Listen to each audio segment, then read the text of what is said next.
Hello everyone, we are going to discuss refraction of light. In this video, we will try to explain the conditions of total internal reflection. We'll also explain the phenomenon using the Snell's law. And we are going to solve some problems involving refraction of light using the index of refraction and the Snell's law. So what is a refraction of light?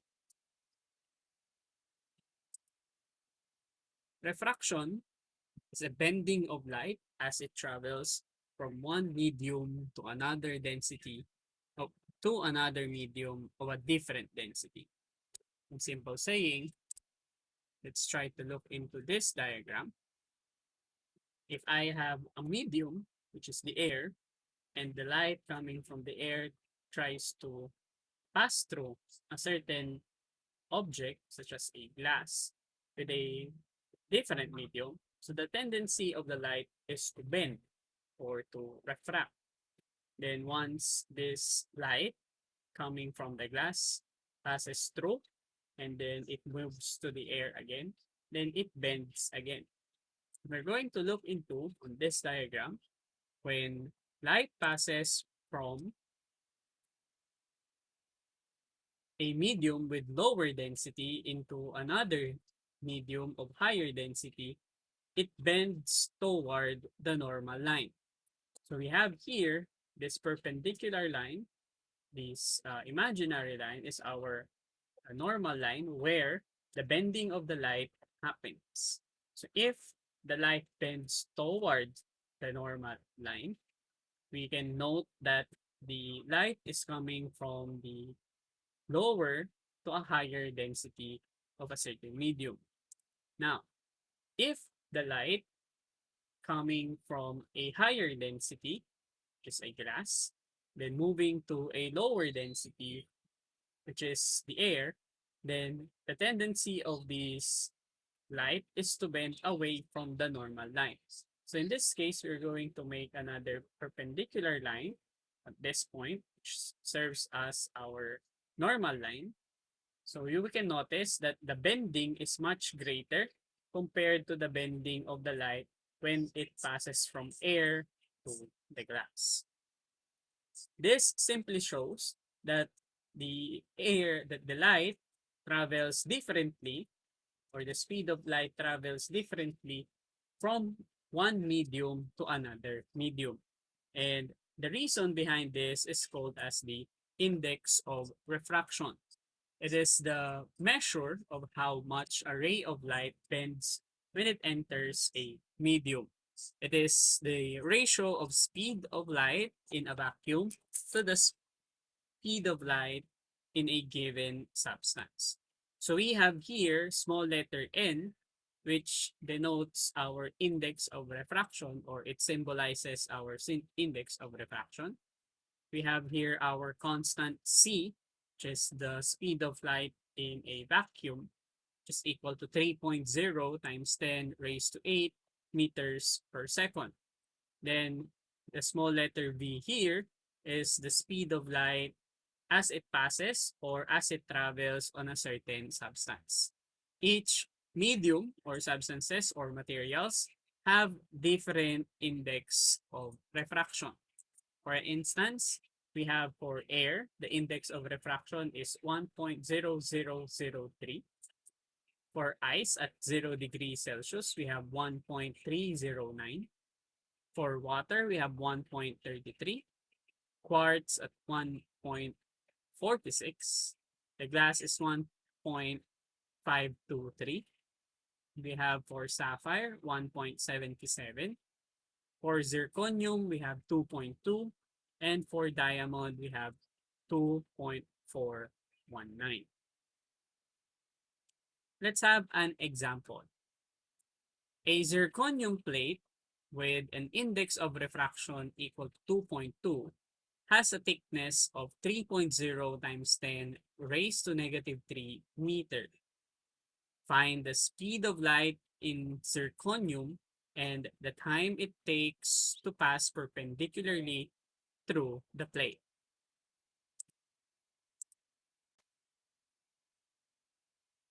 So we have a given of index of refraction equal to 2.2, and we will note that the thickness of the zirconium plate, the the distance it will travel, the distance that the light will travel.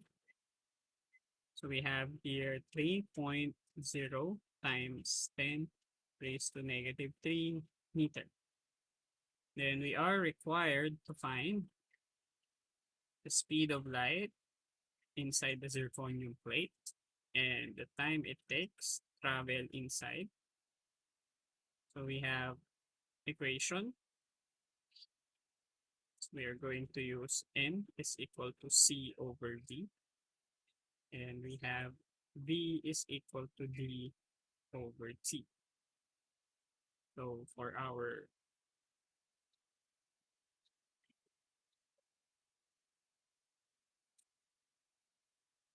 solution,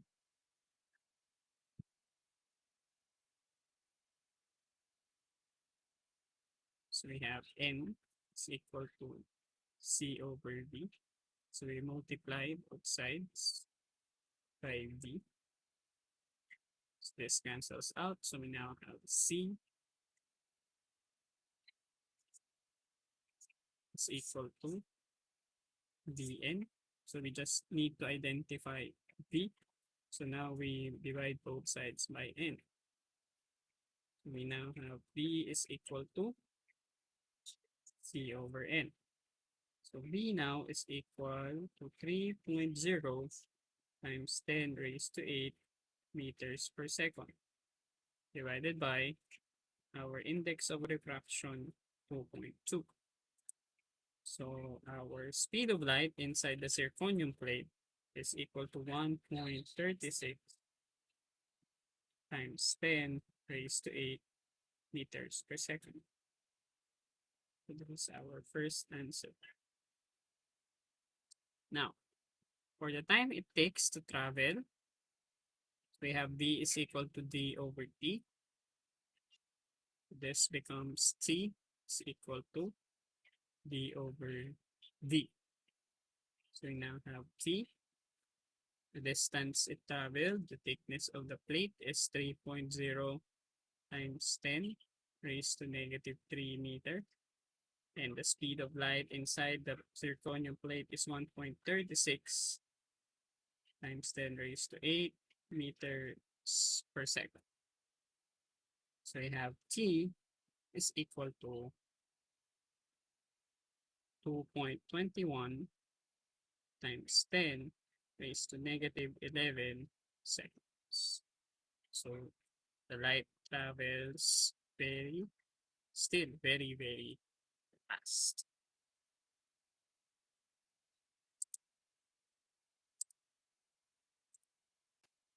So let's have now example number 2.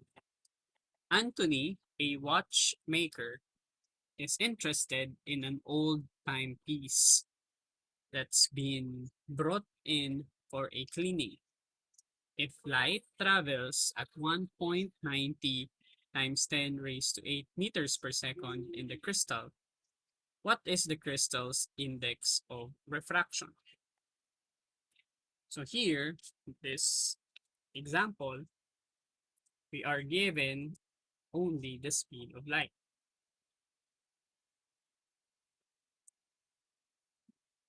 which is inside of the crystal. That's 1.90 times 10 raised to 8 meters per second. So we are required to find the index of refraction of the crystal. So for our equation, we are going to use N is equal to C over D. So for the solution, so we have N is equal to 3.0 times 10 raised to 8 meters per second divided by 1.90 times 10 raised to 8 meters per second. Then our index of refraction is equal to 1.60 as our final answer.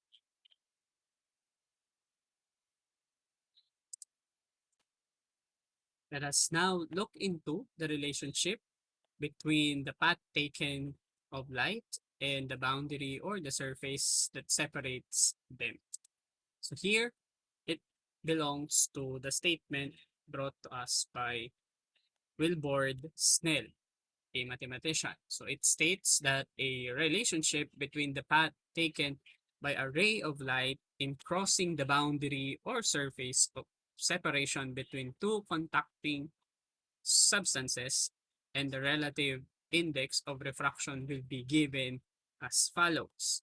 So we have n sub 1 sine theta sub 1 is equal to n sub 2 sine theta sub 2.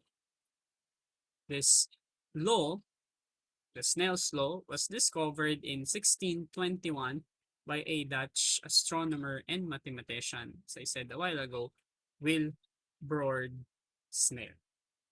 So we will look into an example on how we are able to explain and calculate using this law. So we can look into the relationship of these two light rays as they passes through different boundaries. So for example, number 3, a ray of light from air into liquid at an angle of incidence of 30 degrees. If the angle of refraction is 10 degrees, what is the speed of light in the liquid?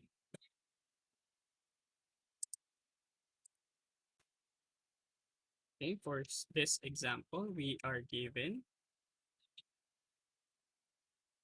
theta 1 equal to 30 degrees. So we have theta 2 equal to 10 degrees. Then we already know that the index of refraction in air is equal to 1.0003 since the ray of light came from air.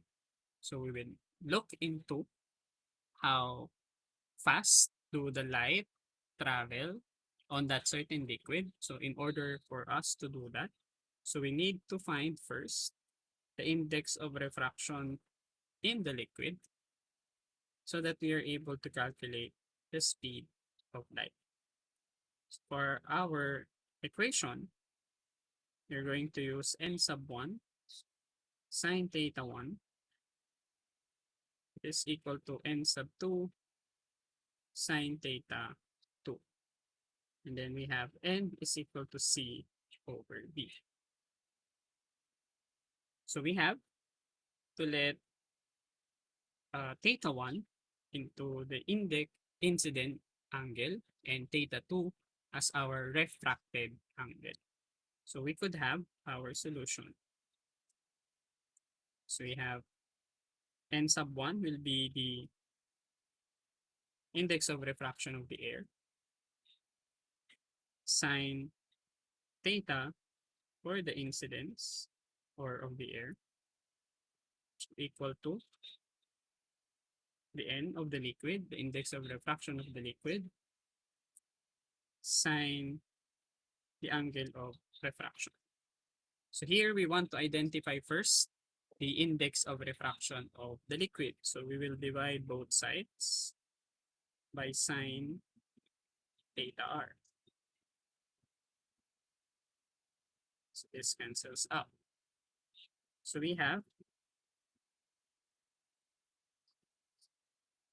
the index of refraction of the liquid is now equal to 1.0003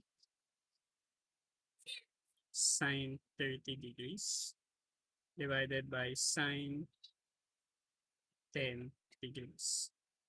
So we now have n of the light, of the liquid, just equal to 2.88. So to identify speed of light as it travels in the liquid, so we now have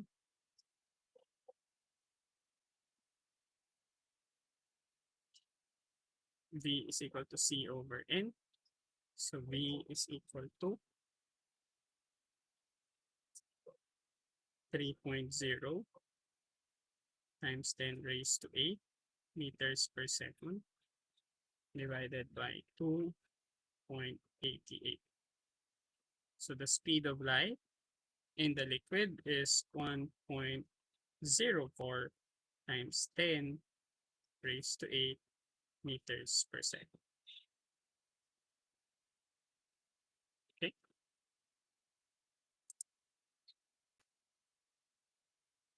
so we now move to example number 4. While fishing out on the lake one summer afternoon, Antonio spots a large fish just below the surface of the water at an angle of 60 degrees to the horizontal, and he tries to scoop it out of the water with his net. At what angle should Antonio aim for the fish? So in this example, we are given that n sub 1 is equal to 1.33, which is the index of refraction of the water. And then we have n sub 2, which is 1.0003, which is the index of refraction of the air. Then we have the angle theta 2, which is equal to 60 degrees. So in this case, we want to identify the theta 1. Why is it theta 1? So here, let us take note that the fish somewhere here. So if we are going to make normal line here,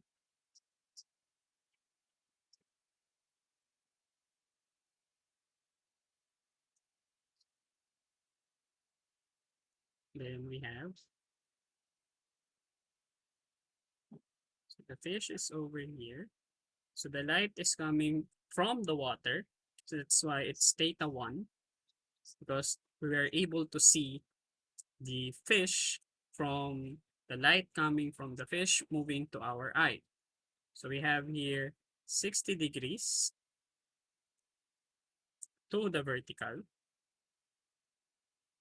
So we assume that our eye, or Antonio's eye, is over here at this side.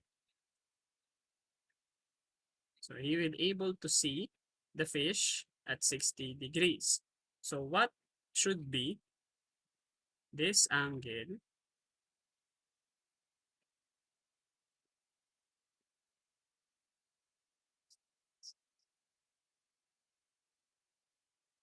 from the fish to the eye of Antonio? So let us take note that we are looking for this angle. So we have our equation n sub 1 sine theta 1 is equal to n sub 2 sine theta 2. Since we are looking for theta 1, we will divide both sides by n sub 1. So we have sine theta 1 is equal now to n sub 2 is our air. So 1.0003. Then we have sine 60 degrees. Then we have 1.33 as the index of refraction of the water. So we have sine theta 1 is equal to 0.651. So we will identify now the theta 1, so the angle, by having this operation. So we have arc sine times 0.651. So we now have theta 1 is equal to 40 40.6 degrees. So the fish is located 40.6 degrees from the surface of the water. And it was able to be seen by Antonio at 60 degrees. This is how we perceive objects when we look from the surface of the water. It makes us see them bigger or shallower. Okay?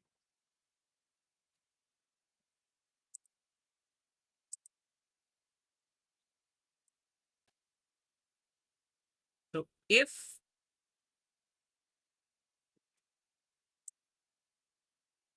the refracted ray makes an angle of 90 degrees with the normal line, the incident angle is now called as the critical angle.